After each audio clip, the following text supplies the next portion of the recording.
Bismillahirrahmanirrahim. Assalamualaikum warahmatullahi wabarakatuh. Para sahabat ikhwan fillah, yuk kita dengarkan cerita mu'allaf ini gara-gara lumpia seperti itu. Jadi mu'allaf ini terdengar kalau kelihatannya sangat lucu ya, sangat gimana gitu, seakan-akan sesuatu yang mustahil. Tapi ini faktanya seperti itu ya.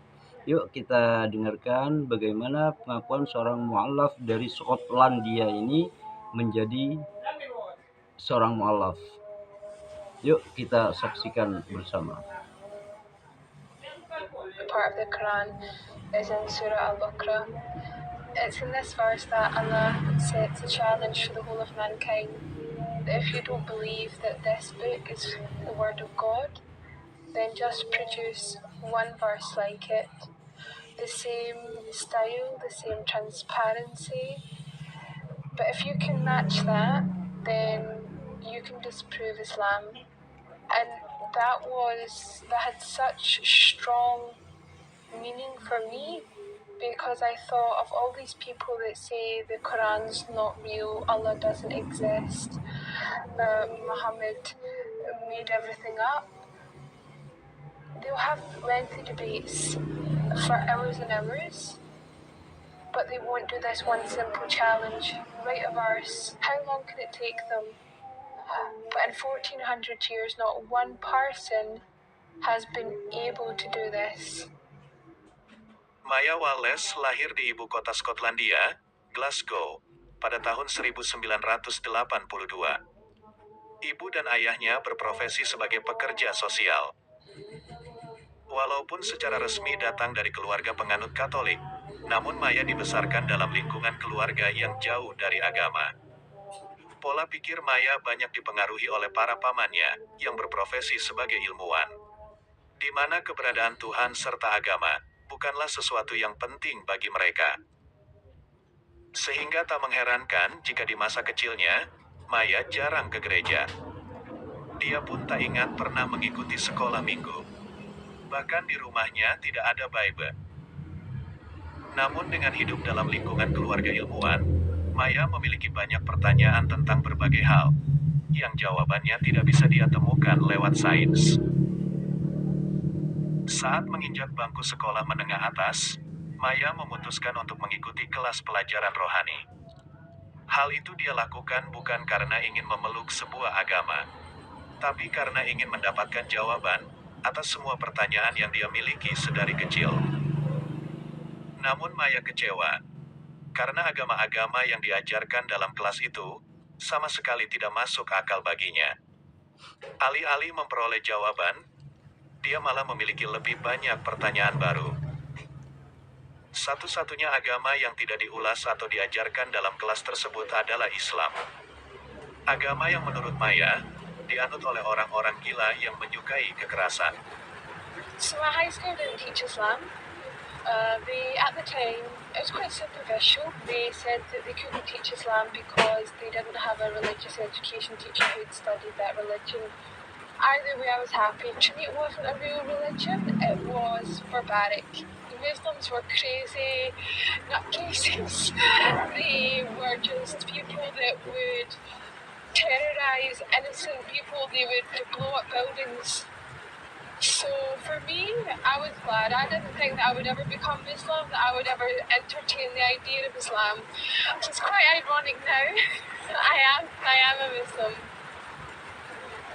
Kehidupan masa remaja Maya seperti layaknya remaja barat pada umumnya, yang gemar hura-hura dengan mengunjungi klub malam, minum minuman keras, serta berpesta. Sesuatu yang menurut Maya saat ini merupakan kesia-siaan yang tidak ada gunanya. Seraya meneruskan pendidikannya di perguruan tinggi, pada tahun 2005, Maya bekerja di sebuah call center.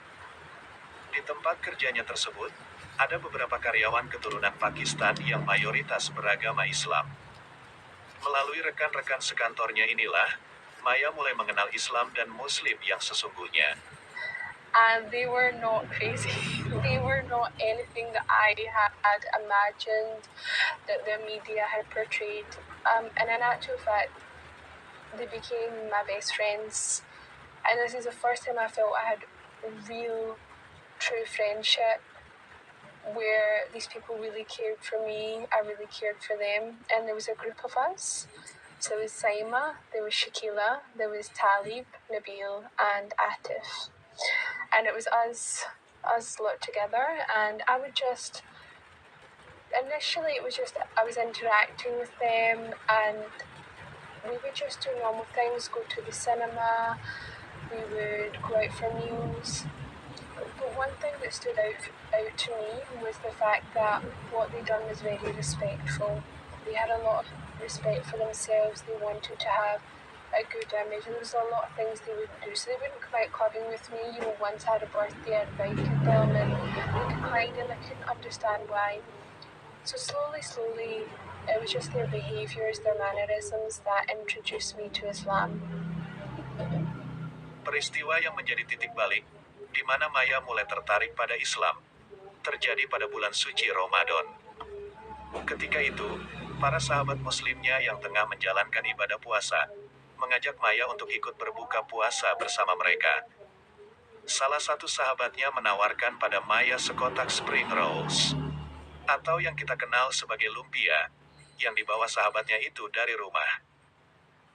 Tentu saja hal tersebut membuat Maya terperangas sekaligus terpesona dengan sikap yang ditunjukkan oleh para sahabatnya tersebut. Here I am, having eaten all day, probably not even realising, drinking in front of them, having water or something, and they're offering me food. They're breaking their fast with me. And that was a really profound moment for me. So something happened in that moment. I became curious. What are these Muslims doing? They're starving themselves and giving their food away to me. Like, who am I? Why are they doing this? And then I started having questions. What is Islam? Why are they Muslim? Are these kind attributes that they have, their upbringing? Is it just these specific people? Is it part of Islam? What is it? So I started to ask them questions. I started to inquire, be inquisitive. And something that really shook me is that they weren't proud. Well, I think this, or I feel this, or I know that. They said, this is what the Quran says, this is what the Sunnah says, this is what the Hadith says. They had proof for everything. And never at any point did they say to me, just believe, just have faith, we know this is the truth. They didn't tell me that, they gave me the answers, and when they didn't know the answers, they would go and find out, and they would be humble enough to admit, I don't know, I can't answer that, I can't tell you. Setelah mendapat jawaban atas banyak pertanyaan yang dimilikinya, Maya akhirnya meyakini dengan sepenuh hati bahwa Islam merupakan sebuah kebenaran sejati. Namun dia merasa belum siap untuk bersyahadat. Karena menurutnya, Islam bukanlah sekadar agama yang cukup dianut serta diimani semata. Bagi Maya, Islam merupakan tuntunan serta jalan hidup yang paripurna. Islam tidak hanya memberi arah yang jelas bagi pemeluknya dalam hal ibadah, atau hubungan vertikal dengan Sang Pencipta semata. Namun Islam memberikan arah dalam segala aspek kehidupan manusia. Seperti dalam bidang hukum, ekonomi, sosial, politik, dan lain sebagainya. Maya merasa jika dirinya belum pantas untuk menjadi seorang muslimah. Ada begitu banyak kebiasaan yang dia miliki, masih tidak sesuai dengan ajaran Islam. Pada titik tersebut, Maya masih ragu apakah dirinya mampu menjadi seorang muslimah yang baik, serta istiqomah dalam menjalankan syariat Islam. Maka Maya memutuskan untuk menjalankan apa yang dia sebut sebagai masa percobaan. Dia ingin mengetahui apakah dirinya mampu menjalankan segala kewajiban yang disematkan pada seorang muslimah. Maya memulai masa percobaan itu dengan hal yang mudah, yaitu berhenti mengkonsumsi daging yang diharamkan. Hal itu cukup mudah baginya, karena sebelumnya dia merupakan seorang vegetarian. Langkah selanjutnya adalah berhenti mengkonsumsi minuman beralkohol. Dilanjutkan dengan berhenti mengunjungi klub malam, yang merupakan bagian penting dari kehidupan sosialnya. Setelah itu Maya mulai mengenakan pakaian yang lebih sopan atau tertutup. Dia pun harus membuang lebih dari separuh isi lemari pakaiannya. Secara perlahan, Maya merasa bahwa dia mampu menjalankan semua itu. Tapi tetap saja, dia masih ragu untuk bersyahadat. Karena baginya, menjadi seorang muslimah merupakan komitmen seumur hidup. Serta dia harus melakukannya karena kecintaan pada Sang Khalik semata, dan bukan karena alasan lain. Kekhawatiran terbesar Maya datang dari masalah bagaimana penerimaan keluarganya kelak. Dia takut bahwa keluarganya yang tidak religius akan bereaksi negatif atas keputusannya. Pergolakan ini berlangsung lama dan sangat menyiksa batin Maya. So every Sunday, my mum would collect me from work and drive me home. And every Sunday, I would try and muster up the courage. And before I knew it, we were home. And I didn't say anything. And this would happen week after week after week. I felt like it was never going to end. Sunday was my day of torment. But then Ramadan was coming. And I knew that I wanted to embrace my Islam during Ramadan. I wanted to fast for that month. I wanted to be in that environment. So, a few weeks before, I just mustered up the courage and told her. And alhamdulillah, she accepted it. She just questioned why. So we didn't have a long discussion. We're not a family for having in-depth conversations. But I told her, and the relief, it just washed over me. It made me feel silly. I've been worrying all this time, and it went really well.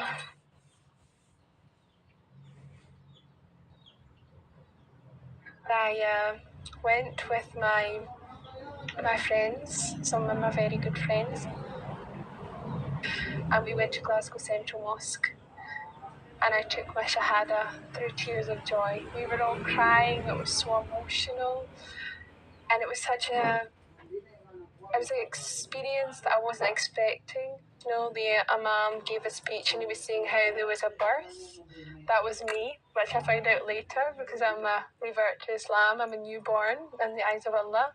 There was also a marriage and a death in that whole time that I was there. And so in 2009, I finally reverted to Islam. Setelah resmi kembali pada Islam, bukan berarti perjalanan dan perjuangan Maya berakhir. Segera setelah bersyahadat, Maya mengikuti pendidikan Islam yang mirip dengan pesantren kilat di Indonesia. Di sana dia bertemu dengan banyak muslimah dan sering berdiskusi mengenai berbagai aspek dalam ajaran Islam. Melalui diskusi-diskusi tersebut, Maya baru mengetahui bahwa menutup aurat atau berhijab merupakan sebuah kewajiban bagi setiap muslimah. Dia butuh waktu cukup lama untuk memutuskan mengenakan hijab. Awalnya, Maya merasa sayang harus menutup rambutnya yang merupakan kebanggaan dirinya. Namun pemikiran Maya tersebut perlahan berubah setelah dia memperdalam pengetahuannya tentang perintah menutup aurat, serta berkat sebuah diskusi dengan salah satu sahabatnya. One of my friends gave me just a silly little analogy. They said, I've got two sweets, one covered and one uncovered, and I dropped them on the floor. Which one would you eat? Which one would you take? That goes the one. I said, the one with the cover, of course. And they said, well, that's how we view our women in Islam. They are the most precious thing to us. Of course, we would want them to be covered. And this is not something that I was being told is what men want, but this is what Allah wants. This is our protection. This is our safety. And I didn't want to go out without it. For me, I loved hijab by this point. I'd found the love for hijab, I'd found the love for covering, I understood the reasons behind it, and I wanted to fulfill that obligation to Allah. Tidak seperti keputusannya untuk bersyahadat yang tidak mendapatkan pertentangan dari sang ibu.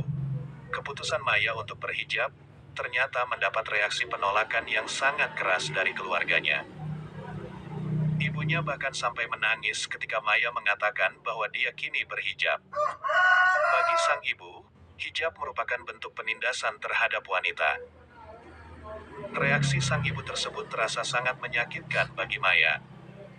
Dia yang sebenarnya memiliki pengetahuan tentang hukum menutup aurat dalam Islam, tak mampu memberi penjelasan yang dapat diterima oleh ibunya. Maya pun memutuskan untuk pergi dari rumah. Perseteruan antara Maya dengan keluarganya akibat hijab baru berakhir saat dia lulus dari bangku perguruan tinggi.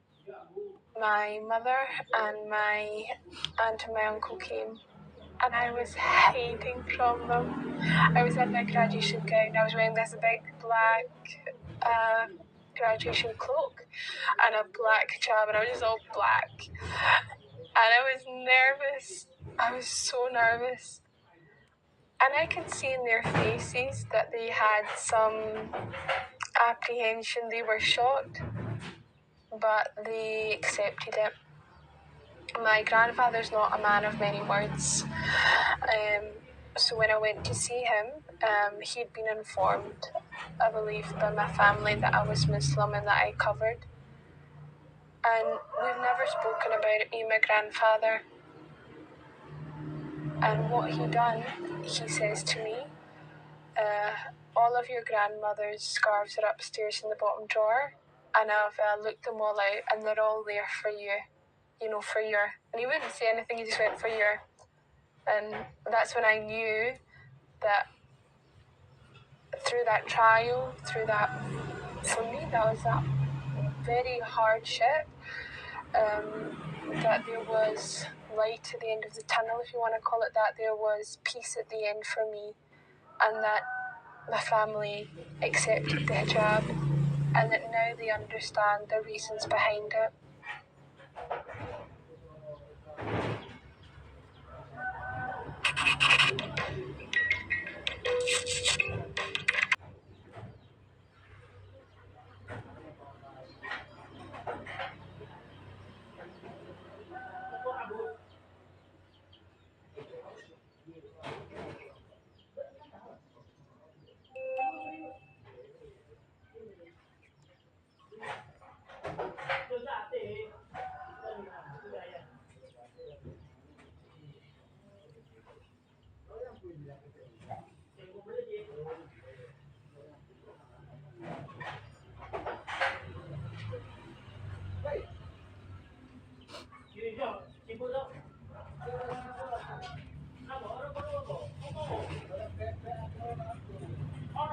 Ikhwani Villa Sobat F Astronaut. Demikianlah kisah perjalanan Uti Maya Wallace dalam menjemput hidayah Allah. Semoga kisah Maya yang kini menetap di London, setelah menikah dengan seorang pria Inggris yang juga seorang mualaf ini, bisa memberi manfaat yang besar dalam upaya kita meningkatkan kadar keimanan serta ketakwaan.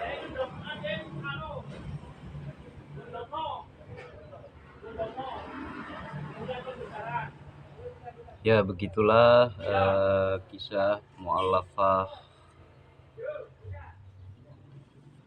Mudah-mudahan video ini bisa bermanfaat dan menjadi pembimbing bagi kita agar supaya kita menjadi lebih baik lagi. Terima kasih. Wassalamualaikum warahmatullahi wabarakatuh.